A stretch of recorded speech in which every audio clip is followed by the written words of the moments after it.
ঠিক তখনই আসলে কাঁদে যখন মানুষ গল্পটার সাথে একদম মিলেমিশে একাকার হয়ে যায়। তো আমার মনে হয় এর থেকে বড় গিফট এবার ঈদে আর কিছু হতে পারে না। আমি জাস্ট তাদের রিয়াকশন দেখে আমরা এই দিনটার জন্য ওয়েট করছিলাম। আই এম ব্লেসড যে দর্শকদের ভালো লেগেছে।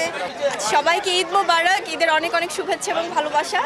আমরা আসলে একদম আমাদের শো শেষ হওয়ার লাস্ট জাস্ট 10 মিনিটস আগে আমরা গিয়েছি আমাদের এই ভালোবাসা দর্শকদের প্রতিক্রিয়াটা জানতে।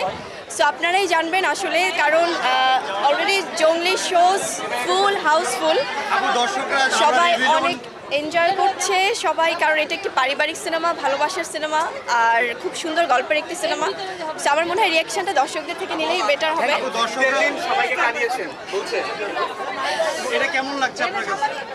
আসলে ভাইয়া ভালোবাসা, রোম্যান্স, কমেডি, অ্যাকশন, ইমোশন সব কিছু নিয়ে তো একটি সিনেমা। তবে পরিবার সহ সবাই এসে যে সবাই যেমন খুব ভালোবাসার সাগরে ভাসছে, আবার কিন্তু ঠিক অ্যাট দ্য সেম টাইম খুব ইমোশনাল হয়ে কান্নাও করছে।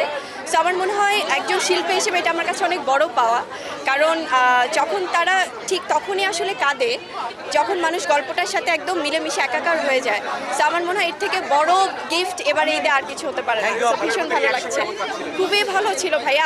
আমরা একদম লাস্ট মোমেন্টে তো সারপ্রাইজ দিতেই দর্শকদের সামনে হাজির হয়েছি। সব দর্শকরা যেমন করে কাঁদছিল তেমনি করে সবাই খুব প্রশংসা করছিল জংলির। সো ভীষণ ভালো লেগেছে। আপনারা পাবলিক প্রতিক্রিয়াটা একটু রাখবেন। আমি জাস্ট তাদের রিয়াকশন দেখে আমরা এই দিনটার জন্য ওয়েট করছিলাম। তারা কানেক্ট করতে পেরেছেন, এইটুকুই আমাদের জন্য গুড এনাফ। এখন প্লিজ তাদের সাথে কথা বলুন। Thank you. টানা সপ্তমবারের মতো বেস্ট টিস্যু পেপার ব্র্যান্ড হিসেবে স্বীকৃতি পেয়েছে বসুন্ধরা টিস্যু। বেসিক্যালি আমারও লাস্টের পার্টটুকু ফার্স্ট দেখা এখানে। সো আমি ইমোশনাল হয়ে গেছি, কিংবা আমি আসলে প্রস্তুত ছিলাম না এই পার্টটার জন্য। তো এখন আসলে বুঝতে পারছি দর্শকদের কেমন লাগছে। অ্যান্ড আই এম ব্লেসড যে দর্শকদের ভালো লেগেছে।